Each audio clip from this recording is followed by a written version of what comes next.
Guys, this morning I thought I would try this natural and organic eyeliner that I got in my vegan kind beauty box at the beginning of the month. I have not worn eyeliner for ages. Basically since my what do you think? Can you see? I'm in photos, the camera's in the way. How to do it without the camera being in the way? That's really hard. I can't like look at the mirror and then look at myself. I'll have to find a way of like showing you. How's that? Just better? You see?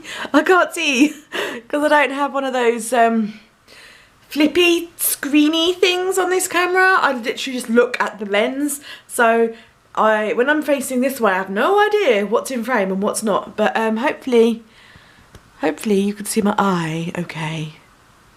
What do you think? Yeah, I haven't worn eyeliner for yonks and yonks. Basically the eyeliner that I was using ran out, and because I was wanting to switch over to like vegan and cruelty free cosmetics, I hadn't actually found one really that I digged, so I haven't been using it. So the problem with me is I unconsciously touch my eyes a lot in the day, and I don't mean to, but I do, and so I always smudge it. So I need to get one that passes the smudge test. And as I'm not really going out anywhere today, I am later tonight, but as I'm not going out anywhere today, I thought I'd try it out at home, and then if I smudge it, I'm at home and I can just take it off easier. Because although I usually take like some wipes with me in my handbag, that's only all very good if you happen to look in the mirror, and I don't necessarily look in the mirror that often, and you could have like a big smudge and not know. So yeah, I will let you know how I get on with it. First order of the day is make the bed, and the second order of the day is make a cup of tea. Bearing in mind I've already had like a cup of tea today. I'm a tea fiend, I don't mind admitting it.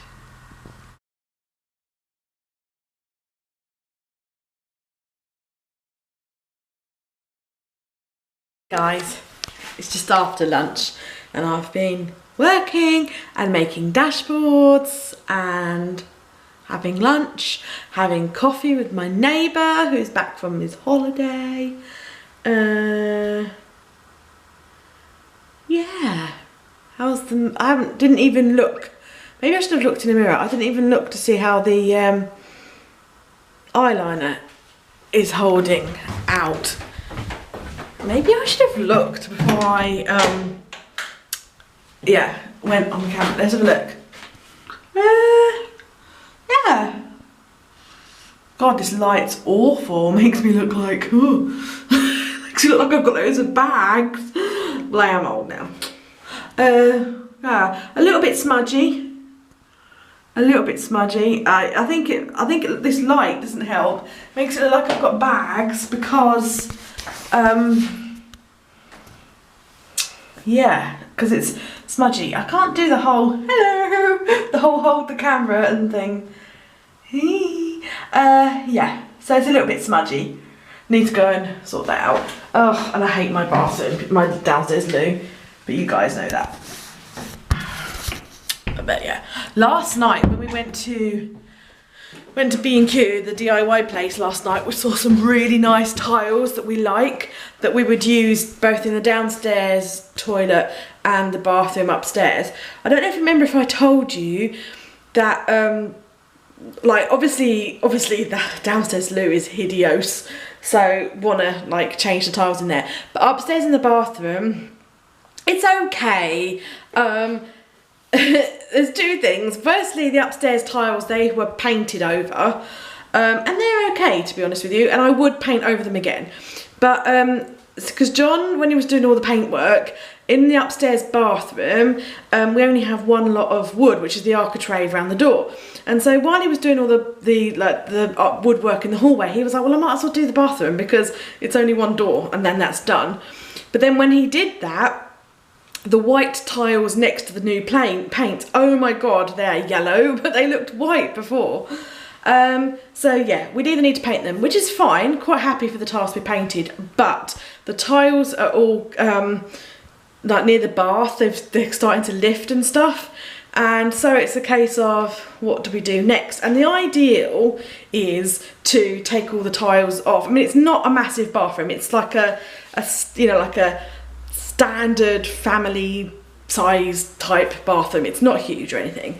I don't think I've ever shown you it because I don't really like it. I don't really like it, and it's not exciting. It's a bog standard, boring, square family bathroom. There's nothing exciting about it whatsoever. Hence you've never seen it. That's a loud bit of crunching there, girls. Yeah, but last night we saw these really nice tiles. They were like a stone kind of look, and we're like, oh gosh, like those. Obviously we haven't finished, John, well, the royal we, John hasn't finished painting. He did a little bit more at the weekend, but the whole stairs and landing takes time, doesn't it? So we need to cost up, basically, how much the tiles are going to be. Just that loud crunching is really putting me off. It's Nibble Nunu. Are you enjoying that, Nibs? Are you enjoying that? That's loud crunching. Oh, that's my camera strap.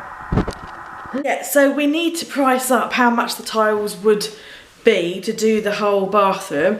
And also we need to find a tiler because John can't tile, and he doesn't particularly want to learn how to tile on the bathroom with really nice tiles and stuff.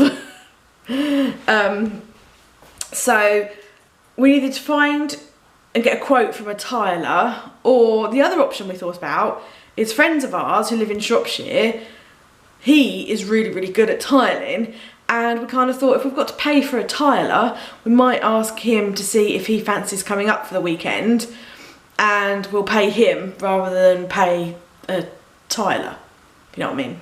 Like, if you're going to pay someone, you might as well pay your friend if they want to do it. But we haven't spoken to them yet, so we don't know. Yeah, who knows when that'll be, because obviously we've got to price up the tiles and everything. I have never tiled a bathroom before, so I don't know how expensive it will be. Don't know.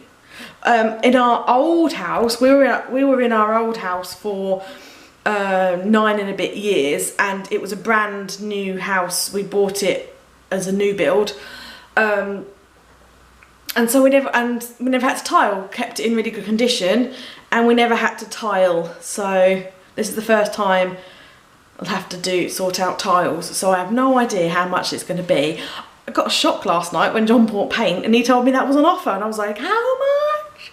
So I don't know. So yeah, finish off the hallway first, I guess, and then move on to the bathroom. But now I'm thinking about the bathroom, I'm now like, I so want to just get the bathroom done. And then I'm like, if your tiler's coming out to do the bathroom, then it's probably more efficient and more cost effective if you did the downstairs loo at the same time. To be fair, the tiles I would also have in the downstairs loo as well, so that would be sort of win-win. But yeah, we'll see. Yes, anyway, I wrote down post-it notes, some things to cover during Vlogust. Barbara noticed, nosy Barbara, when I opened the cupboard the other day, she saw a loom and obviously I stand here near that, and Barbara wants to know more about this and everything. So let me get the loom. Okay, so that's my loom. It's nothing particularly fancy or anything. The rabbit just, I don't know. So yeah, that's my loom. Nothing fancy, and it's old. I've had that for quite a while. I've looked after it though, because I've hardly ever used it. Although this weaving here was not created on that loom. I created this on a piece of cardboard. So why the loom? Why the weaving? Okay, so I don't know, but first thing you need to know about me is when I went to college, how old ago? How long ago was it? Right, when I went to college, which was when I left school and stuff, eons ago, I took art, and I took various modules in art, and one of the, and sort of, you know, of varying types of art. And one of the modules that I did was textiles, and part of that I did weaving. So hence the loom. I bought that then, and yeah, I did weaving then. So that's how I know how to weave. How I got into weaving again, because I posted a blog post on my blog, obviously, about a weaving project, and Barbara read that, and also Barbara saw the loom in the cupboard, which is why she was asking about it. So I follow Christy Tomlinson on Instagram. You probably all know who she is. She's an artist, and she recently got into weaving, and she was asking a question about her weaving, about how you did such and such, and I replied and told her how to do it. And then I was like, oh, you know, and I was really liking the images that she was sharing of her weaving. And then I was like, I can weave. So I went and got myself a piece of cardboard and found myself out some wool, because I've always got little crafty bits and bobs like wool and stuff in my room. Yeah, went and got a piece of cardboard, went and got my wool and made that. Just decided to make this. I haven't finished it by any stretch of the imagination. I haven't sewn in any of my ends or tied it off or anything. The top is really wonky, bless him. John was like, what are you doing? And I was like struggling, because as you know, sometimes my dexterity isn't always that great. And I was like, oh, I'm just trying to do this. And then John did the last bit of weaving for me, just for fun. So that's why the tension changes, because his tension's different. And I didn't tie it off. I just slotted the piece of wood in there because I'm lazy, and I just whacked it up there just for the fun of it. And then I created another one in the same colour scheme, much bigger, using my loom, and that's upstairs. And I'll take you upstairs in a bit and show you that, because I'm going upstairs in a minute. And I created a big one on the loom. Mainly, I did another one, mainly because when we went to the coast in Newquay, when was it? Not this time, but the one before, we went for the weekend. I saw this really nice piece of wood, this piece of driftwood, and I was like, that'd be great for a craft project, and thought, I could loom and then use that for the loom. Yes, so since then I also, because I had the loom out and my wool out, I made my mum one in white. It was all white and cream with different textures and styles and stuff. And then I did some guest blog posting for Timeless Twine / Bella Creations, same people, and they sent me some bits, and they also sent me some twine, and I was like, I don't really know what to do with twine, if I'm perfectly honest.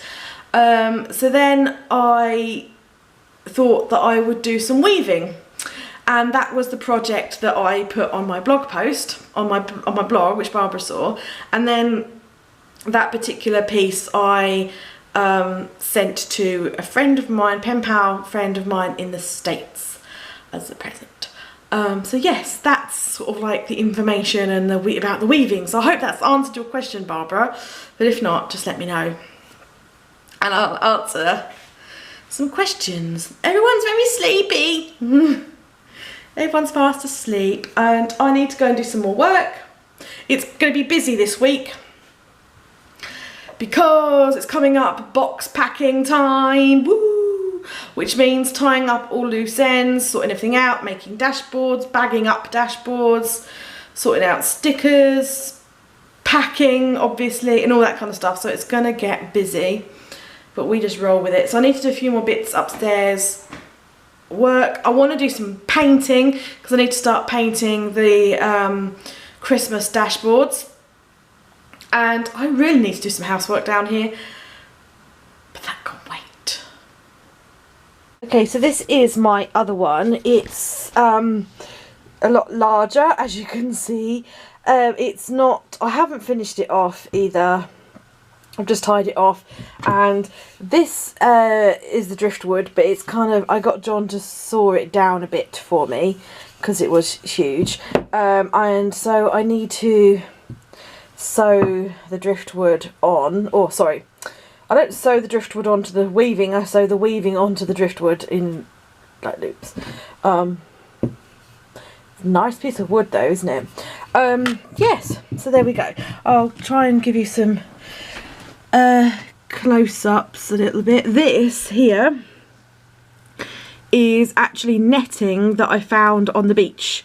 When we were doing our walk, I found the netting and it was just on the sea, you know, on the like washed up on the sand, like you very often see litter, like fishermen's nets and stuff. So I brought it home, washed it off, and added it to my weaving. Yeah, so this is really, you see that, it's really fluffy and hairy. Different weaving techniques in there, different types of wool, but there we go. And then it's got this massive train, because I really like big trains. It's part sea, part sky. It's a little bit sky meets seaside kind of theme going on. But yeah, that was it. That's my weaving. This massive cloud. Look, there's a little one and a big one. Or there could be waves. I don't know. It's open to interpretation. They could be the froth where a wave crashes, or it could be big puffy clouds. Up to the viewer's interpretation on the piece.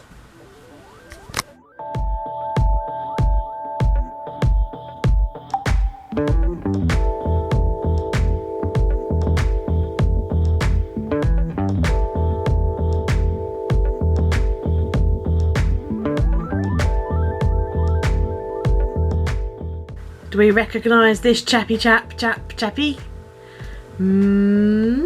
Maybe this will help a little bit more.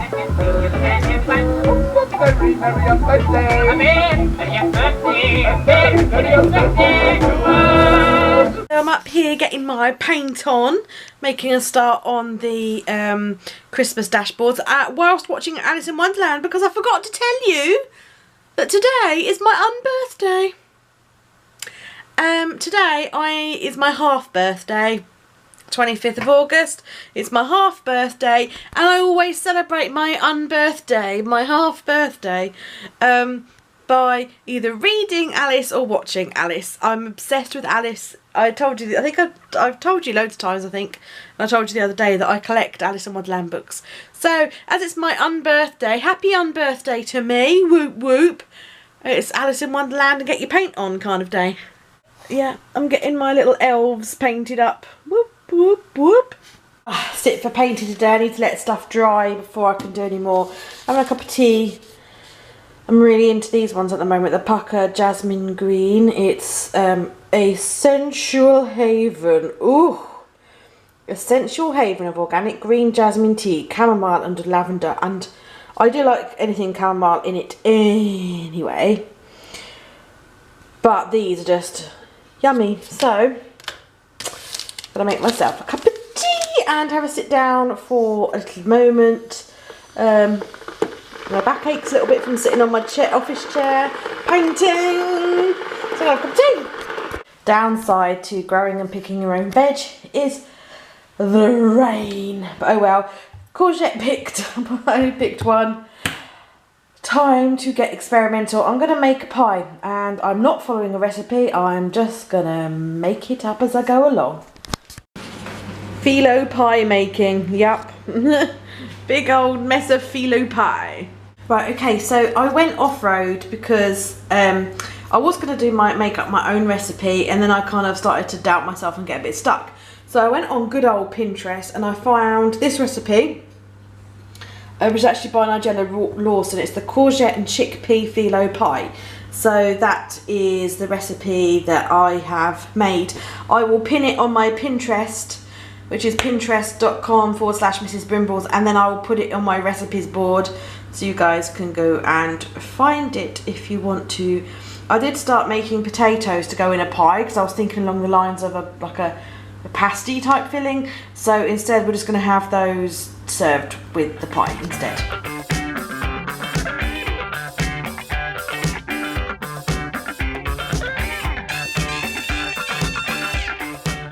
Here is the pie. Yes, dismantled a bit as I put it on the plate. I was just dishing up, and then I realised that I forgot to cook broccoli. So we're just having potatoes and pie, and then hardly made a dent in that, so I'll have that for tomorrow. So I have done, this is a made up recipe for the potatoes. I was going to do mash, and then I thought I'd do something posh. What are you laughing at? No, carry on. They're not mashed potatoes, they're crushed potatoes. Oh, okay, they're posh, are they? Yeah, you know when you go to restaurants and they say crushed. Yeah, they couldn't be bothered to mash them. Very nice, very nice. Sounds very Nigella-y. I was doing it posh. No, it's not Nigella, it's Annery. Oh. It's not Nigella, it's Annery. Oh. The pie is Nigella. Excellent. Well, I'm ready. Has that freed me, Yeah. wifey?